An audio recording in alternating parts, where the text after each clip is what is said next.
उत्पत्ति अध्याय 1। शुरुआत में परमेश्वर ने आकाश और पृथ्वी की सृष्टि की। पृथ्वी बेडौल और सूनी थी। गहरे पानी की सतह पर अंधेरा था और परमेश्वर की जोरदार शक्ति पानी की सतह के ऊपर यहां से वहां घूमती हुई काम कर रही थी। परमेश्वर ने कहा, उजाला हो जाए, और उजाला हो गया। इसके बाद परमेश्वर ने देखा कि उजाला अच्छा है और परमेश्वर उजाले को अंधेरे से अलग करने लगा। परमेश्वर ने उजाले को दिन कहा और अंधेरे को रात। फिर शाम हुई और सुबह हुई। इस तरह पहला दिन पूरा हुआ। फिर परमेश्वर ने कहा, पानी ऊपर और नीचे की तरफ दो हिस्सों में बंट जाए और बीच में खुली जगह बन जाए, जो ऊपर के हिस्से को नीचे के हिस्से से अलग करे। फिर परमेश्वर ने पानी को ऊपर और नीचे की तरफ दो हिस्सों में बांट दिया और बीच में खुली जगह बनाई, और वैसा ही हो गया। परमेश्वर ने उस खुली जगह को आसमान कहा। फिर शाम हुई और सुबह हुई। इस तरह दूसरा दिन पूरा हुआ। फिर परमेश्वर ने कहा, आकाश के नीचे का सारा पानी एक जगह इकट्ठा हो जाए और सूखी जमीन दिखाई दे, और वैसा ही हो गया।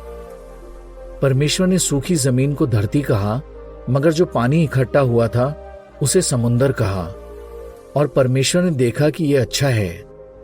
फिर परमेश्वर ने कहा, धरती पर घास, बीज वाले पौधे और ऐसे फलदार पेड़ जिनके फलों में बीज भी हों, अपनी अपनी जाति के मुताबिक उगे, और वैसा ही हो गया। धरती से घास, बीज वाले पौधे और फलदार पेड़ जिनके फलों में बीज होते हैं अपनी अपनी जाति के मुताबिक उगने लगे। तब परमेश्वर ने देखा कि यह अच्छा है। फिर शाम हुई और सुबह हुई। इस तरह तीसरा दिन पूरा हुआ। फिर परमेश्वर ने कहा, आसमान में रोशनी देने वाली ज्योतियां चमकें, जो दिन को रात से अलग करें। इन ज्योतियों की मदद से दिन, साल और मौसम का पता लगाया जाएगा। ये ज्योतियां खुले आसमान में रोशनी देने का काम करेंगी, जिससे धरती को रोशनी मिलेगी, और वैसा ही हो गया। परमेश्वर ने दो बड़ी ज्योतियां बनाई। जो ज्योति ज्यादा बड़ी थी उसे दिन पर अधिकार दिया, और छोटी ज्योति को रात पर अधिकार दिया। परमेश्वर ने तारे भी बनाए।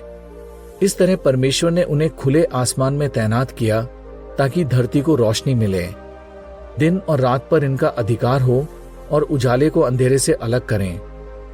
तब परमेश्वर ने देखा कि यह अच्छा है। फिर शाम हुई और सुबह हुई।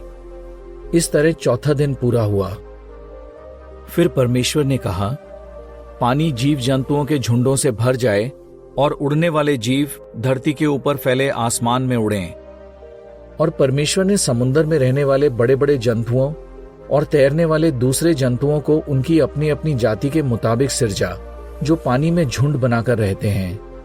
उसने पंछियों और कीट पतंगों को उनकी अपनी अपनी जाति के मुताबिक सिरजा, और परमेश्वर ने देखा कि यह अच्छा है। परमेश्वर ने उन्हें यह आशीष दी, फूलो फलो, गिनती में बढ़ जाओ और समुद्र को भर दो, और उड़ने वाले जीवों की गिनती पृथ्वी पर बहुत बढ़ जाए। फिर शाम हुई और सुबह हुई। इस तरह पांचवा दिन पूरा हुआ। फिर परमेश्वर ने कहा, जमीन पर अपनी अपनी जाति के मुताबिक जीव जंतु हों, पालतू जानवर, रेंगने वाले जंतु और जंगली जानवर हों, और वैसा ही हो गया। परमेश्वर ने धरती के जंगली जानवरों, पालतू जानवरों और जमीन पर रेंगने वाले सब जंतुओं को उनकी अपनी अपनी जाति के मुताबिक बनाया, और परमेश्वर ने देखा कि यह अच्छा है।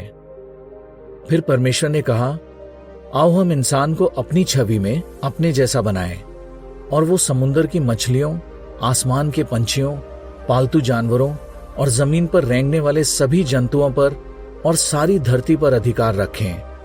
परमेश्वर ने अपनी छवि में इंसान की सृष्टि की। हाँ, उसने अपनी ही छवि में इंसान की सृष्टि की।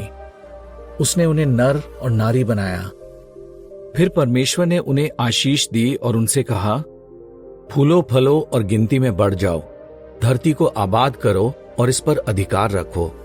समुद्र की मछलियों, आसमान में उड़ने वाले जीवों और जमीन पर चलने फिरने वाले सब जीव जंतुओं पर अधिकार रखो। फिर परमेश्वर ने उनसे कहा, देखो, मैं तुम्हें धरती के सभी बीज वाले पौधे और ऐसे सभी पेड़ देता हूं जिन पर बीज वाले फल लगते हैं। ये तुम्हारे खाने के लिए हों। और मैं धरती के सभी जंगली जानवरों, आसमान में उड़ने वाले सभी जीवों और बाकी सभी जीव जंतुओं को जिनमें जीवन है, खाने के लिए हरी घास और पेड़ पौधे देता हूं। और वैसा ही हो गया। इसके बाद परमेश्वर ने वो सब देखा जो उसने बनाया था। वाह, सब कुछ बहुत बढ़िया था। फिर शाम हुई और सुबह हुई। इस तरह छठा दिन पूरा हुआ।